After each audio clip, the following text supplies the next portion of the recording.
Quesada Moraga, catedrático de Producción Vegetal de la Universidad de Córdoba y de la Unidad de Excelencia María de Maeztu de la UCO.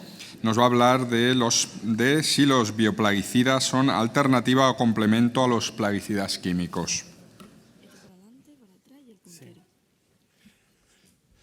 Buenas tardes a todos y a todas. En primer lugar, agradecer a Fitoma mi presencia en esta jornada, en este simposio. Bueno, yo debo decir que mi actividad de investigación se desarrolla en el campo de los bioplaguicidas. Concretamente me dedico al control de plagas con hongos entomopatógenos y sus extractos, donde ya mi grupo tiene una dilatada experiencia, pero que el título de la ponencia me lo puso Fitoma y, por tanto, yo he hecho un ejercicio que podía haber hecho cualquiera de ustedes para responder a la pregunta, primero, qué son los bioplaguicidas y luego si son actualmente un complemento o una alternativa.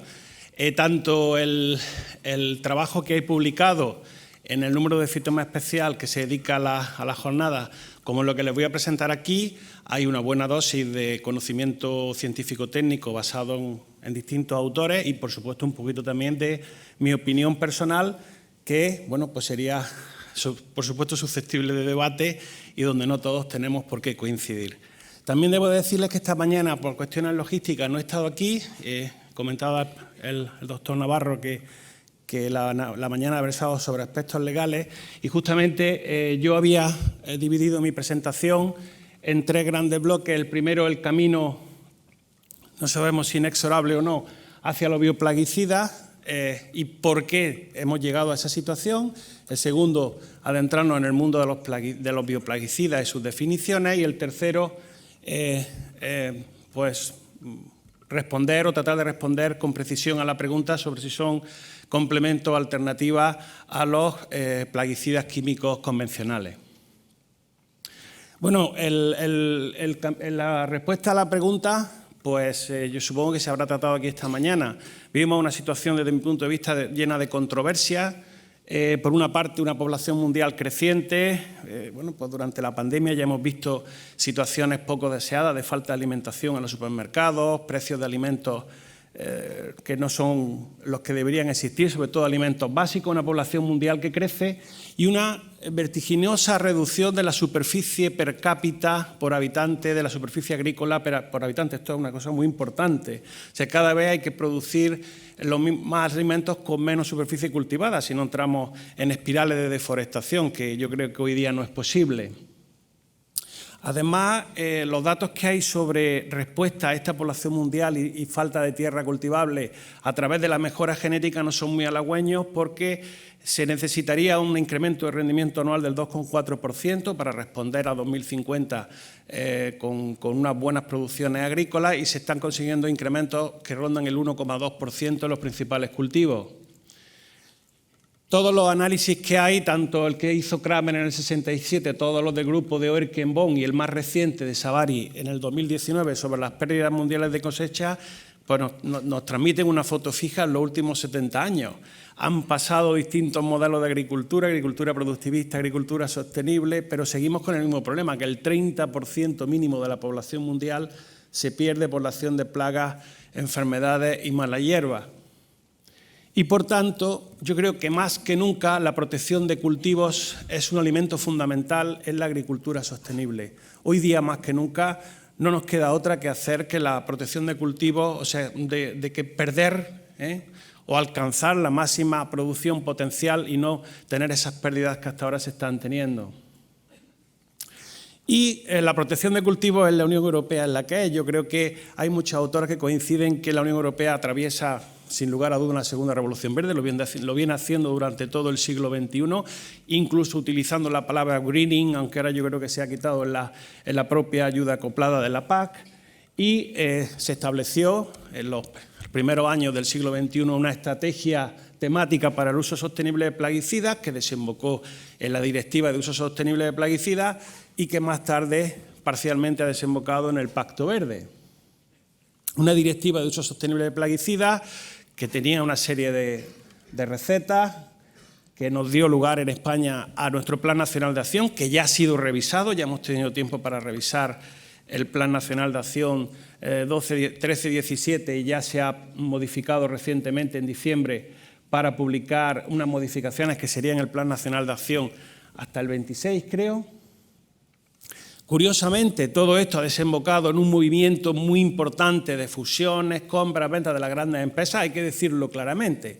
Hay muchas empresas que están empezando a poner su atención con énfasis en los bioplaguicidas, cuando antes no lo habían hecho, a través de grandes fusiones, de compras de pequeñas empresas, muchas veces compras muy asociadas a la existencia en el portfolio de productos de este tipo, el miedo al registro, que bueno, que podríamos hablar mucho de eso, ¿no? Y una situación, desde mi punto de vista, muy de gran controversia también en determinados cultivos, de falta de herramientas, es decir, el número de materias activas, se han prohibido muchas, y yo creo que el número de materias activas nuevas que aparecen en el mercado son escasas, y yo he asistido por primera vez en mi vida a un sitio donde se pedían firmas para pedir una autorización de un tratamiento contra la mosca del olivo, ¿no? Eso yo no lo veía impensable hace tiempo, ¿no? La falta de herramientas, que yo creo que es lo que las autoridades deben de luchar contra eso. No puede existir una falta de herramientas en agricultura para abordar la protección de cultivos. Las consecuencias de la Directiva de Uso Sostenible de Plaguicidas ha sido el encarecimiento de los costes asociados al desarrollo de productos, sobre todo porque se incorporan, en relación al concepto de bioplaguicidas, se incorporan muchas más materias activas en los procesos de screening y sobre todo en los gastos de registro, que siguen creciendo. Una situación un poco halagüeña. Las consecuencias de la Directiva de Uso Sostenible a nivel europeo, bueno, en términos de ventas de productos, no se ha reducido demasiado las ventas de productos, digamos, químicos de síntesis convencionales, escasamente en términos porcentuales. En algunos países sí, pero en los grandes países agrícolas de la Unión Europea incluso se ha incrementado el consumo de productos químicos de síntesis.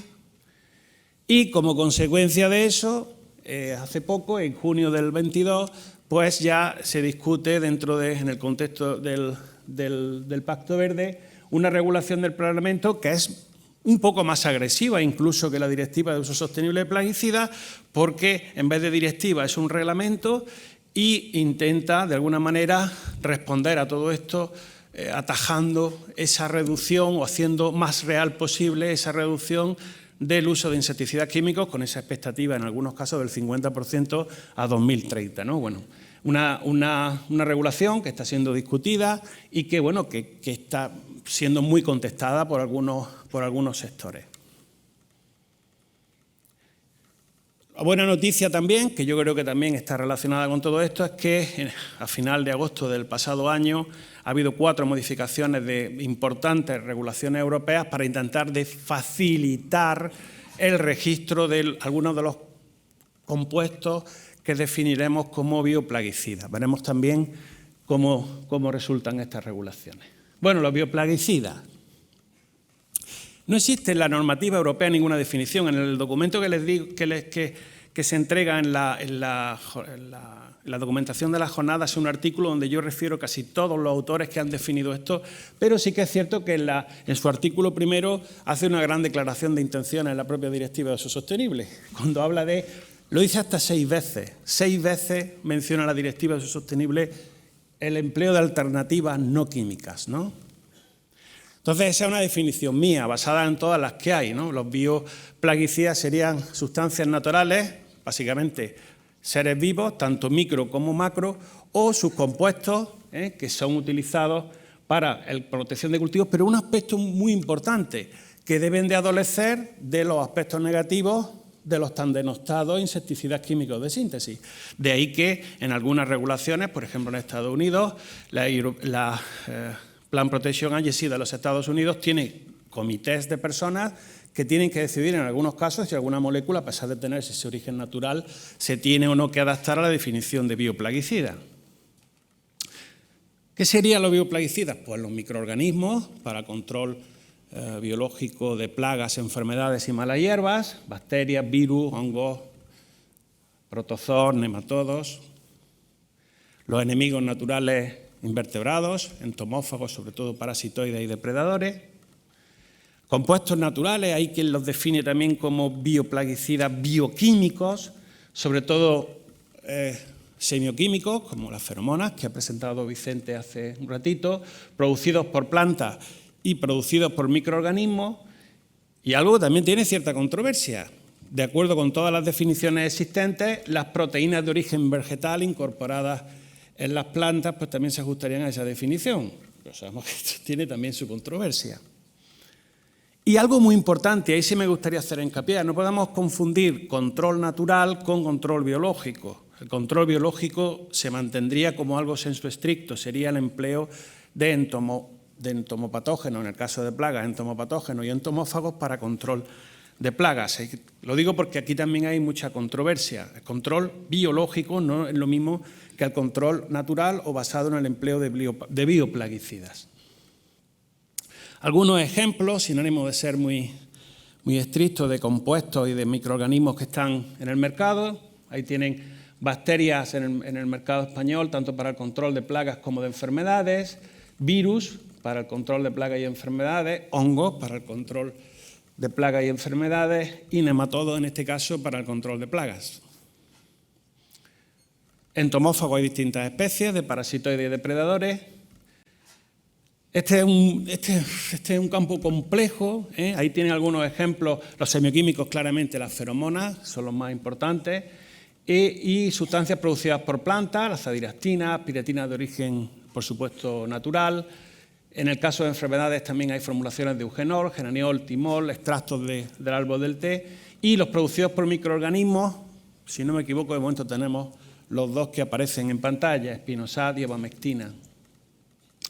Y en el caso de las proteínas de origen vegetal incorporadas en plantas, está habiendo novedades relacionadas con el ARN de interferencia, pero serían las proteínas Bt que se incorporan en las plantas transgénicas Bt. De acuerdo con distintas consultoras, son datos muy complicados. Yo les digo que desde el punto de vista de la investigación es muy difícil tener datos de las ventas de estos productos en España y en el mundo. Yo en España logro muy pocos datos sobre cómo está el mercado. Aproximadamente estaríamos en el 6% en 2022, el 6% del mercado mundial de productos fitosanitarios serían bioplaguicidas, pero es una aproximación, ¿de acuerdo? Y se espera, si todo va como parece que va, porque la tasa anual de crecimiento está en torno del 15-16%, que sobre 2050 se equipararía el mercado de bioplaguicidas con el de plaguicidas químicos, pero es una estimación sobre la cual tienen que ocurrir muchas decisiones, sobre todo de índole político y social. ¿Cuáles son los factores que tradicionalmente, o desde mi punto de vista, pues seguramente que ustedes añadirían o quitarían algunos de esos, limitan el mercado de bioplaguicidas? Pues aspectos relacionados con el suministro, aspectos relacionados con las normativas reguladoras, sobre todo el registro. Hay que fomentar el registro de este tipo de sustancias, lo que no puede ser que tengan las mismas rutas que un químico, ¿no? Problemas relacionados con el espectro de acción, que ahora analizaremos, que son en sí mismos controversias. Aspectos relacionados con su vida útil, con la concienciación del usuario final, que en este caso sería el técnico agricultor, la técnico agricultora. Aspectos, por supuesto, de eficacia, de disponibilidad, de coste. Todo eso parece que de momento hace pues, justamente que sean el 6% del mercado. Hay una serie de controversias que yo quiero poner de manifiesto, de verdad que son muy curiosas, ¿no? En primer lugar, el tema de la selectividad. Si realmente la selectividad, y esto es de interés no solo para el usuario, sino para las empresas productoras, la selectividad es algo bueno para un producto de control de plagas y enfermedades, eso es lo que se pide, que sea selectivo. Sin embargo, a nivel comercial se convierte en un inconveniente. Entonces, este es uno de los aspectos críticos y yo creo que son necesarias medidas por parte de las distintas instituciones para fomentar que las empresas no tengan miedo a la selectividad y sigan produciendo productos selectivos para poder ser utilizados en distintos tipos de agroecosistemas. Pero no puede ser es que la selectividad, que es algo deseable, se convierta en uno de los principales elementos, porque desde el punto de vista comercial, lo han mencionado mis compañeros anteriormente, la selectividad desde el punto de vista comercial no es buena. Con una piretrina se tratan 30 problemas, mientras que con una feromona, como decía el doctor Navarro, pues se trata un problema, ¿no? Entonces, eso hay que combatirlo desde todas las instituciones. La aversión al riesgo, es decir, no cabe la menor duda de que los insecticidas químicos han sido unos magníficos compañeros de viaje en los últimos 70, 80, no sé, años, y esto depende un poco de los sistemas agrícolas, pero en general pues el usuario final, el agricultor, los técnicos tienen miedo a reemplazarlos por otro tipo de cosas. Eso es así, ¿eh? Esa aversión al riesgo yo creo que hay que ir cambiándola, con formación sobre todo. Y uno de los principales elementos de la aversión al riesgo es el denostado, desde mi punto de vista, efecto de choque. Vamos con la misma lupa a analizar el producto bioplaguicida y uno de los aspectos que para nosotros es fundamental es el efecto de choque, ¿no? Tratamiento, efecto, rápido.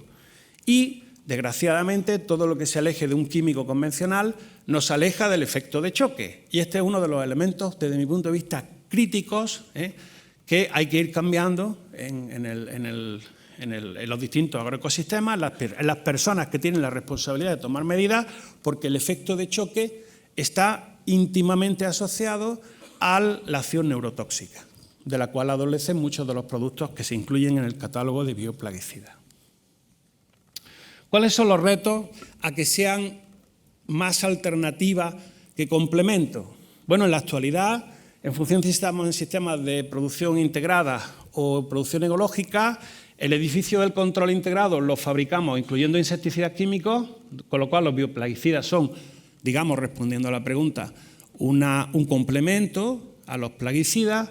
Sin embargo, en sistemas de producción ecológica, pues, salvo que yo me equivoque, no se pueden utilizar insecticidas químicos, no están en la normativa reguladora y son, en muchos casos, son una alternativa, claramente. También hay que tener presente que el camino que se ha recorrido en agricultura bajo abrigo, bajo plástico, aún no se ha recorrido en cultivos extensivos, tanto herbáceos como leñosos. Ese es un camino pendiente, pero en el caso del invernadero, también en algunos sistemas en producción integrada, los bioplaguicidas pueden ser una alternativa más que un complemento. Hay aspectos positivos en la actualidad que yo creo que pueden hacer que el ritmo de adopción de los bioplaguicidas sea aún mayor. En primer lugar, pues la digitalización de la agricultura puede tener un impacto muy interesante, las adaptaciones regulatorias, antes les he mencionado 4 que aparecieron en agosto el 31 de agosto del 22, la legislación internacional que sin lugar a dudas está alineada con el empleo de bioplaguicidas en todos los países, por supuesto en Europa, que ese es el objetivo de esta jornada, la mayor concienciación cada vez mayor del usuario por la inocuidad alimentaria, la dificultad creciente y el coste del registro de los plaguicidas químicos, la apuesta a la que me he referido por las grandes empresas del sector que están empezando a hacer I+D+I y que tienen un gran interés en este tipo de productos, la concienciación del consumidor y la sostenibilidad. En la actualidad, a pesar de que hay muchos elementos positivos a favor de los bioplaguicidas, yo creo que la balanza está claramente dirigida a los plaguicidas químicos, sobre todo por su amplitud de acción, por su efecto de choque y por su disponibilidad. Esas 3 características de momento son imbatibles, de momento, a pesar de que hay muchas pesas en la parte derecha de la balanza. ¿Cuáles son, desde mi punto de vista? Insisto, aquí sí que hay un poco de mi opinión personal, basada en mi experiencia, pero seguramente que ustedes cambiarían y pondrían palabras. ¿Cuáles son las grandes oportunidades que yo creo que van a hacer que el mercado o que la balanza vaya cambiando? En primer lugar, los actuales criterios regulatorios y de seguridad que se nos están dando, ¿no? Ahí, en fin, no sé si esta directiva de reducción al 2030 del 50%, esta regulación va a ir adelante o no, pero tratan o sea, el peso de la regulación es muy importante, la digitalización también fundamental. La adopción de distintas estrategias de digitalización puede hacer que se pase directamente de ser complemento a ser alternativa. La economía circular, de hecho yo creo que el empleo de sus productos de distintos tipos de industrias para la producción económica de bioplaguicidas es un campo muy interesante de investigación y así está ocurriendo. La existencia de soluciones adaptadas de protección integrada a distintos tipos de agroecosistemas, con el empleo de distintos tipos de medidas específicas para esos sistemas. Y muy importante, y aquí quiero llamar la atención de todos ustedes, que los bioplaguicidas, o al menos algunos de ellos, van más allá del control de plagas. Este es un elemento crítico y yo creo que está inundando la literatura científica en los últimos 10 años. Desde el punto de vista, ya les digo, desde el punto de vista ponía 2 con una letra más grande. Los aspectos regulatorios son fundamentales. El camino atrás no existe. La sostenibilidad, la inocuidad, este tipo de cosas tienen manifestación claramente en la regulación, tanto en Europa como en otras regiones del mundo. Y lo que quiero decirles también es que en algunos libros de clasificación de las medidas de control de plagas empiezan a incluir cómo impactan en estreses abióticos. Cuando uno utiliza un insecticida químico tiene un objetivo claro, que es el control del fitófago en cuestión. Cuando utilizamos bioplaguicidas vamos a tener un control también, más lento en muchos casos, de otro tipo de intensidad, pero muy importante, una pregunta a la que tenemos que responder cada vez más. Al utilizar un bioplaguicida, en muchos casos podemos tener otros beneficios para la planta relacionados con su respuesta a estreses de tipo biótico o abiótico. Y eso se está demostrando en muchos casos con microorganismos, con algunas moléculas, inducción del sistema defensivo, mejor nutrición, mejor crecimiento. Cuando utilizamos un microorganismo entomopatógeno, por ejemplo, un hongo entomopatógeno, mejor respuesta de la planta a microorganismos fitopatógenos. Este tipo de cosas son muy importantes. Y yo creo que en su conjunto pueden hacer que poco a poco la balanza vaya decayendo en contra de los químicos y se vaya desplazando a los bioplaguicidas. Y con esto, pues agradezco una vez más a Fitoma mi presencia aquí y quedaría a su disposición para el debate. Muchas gracias.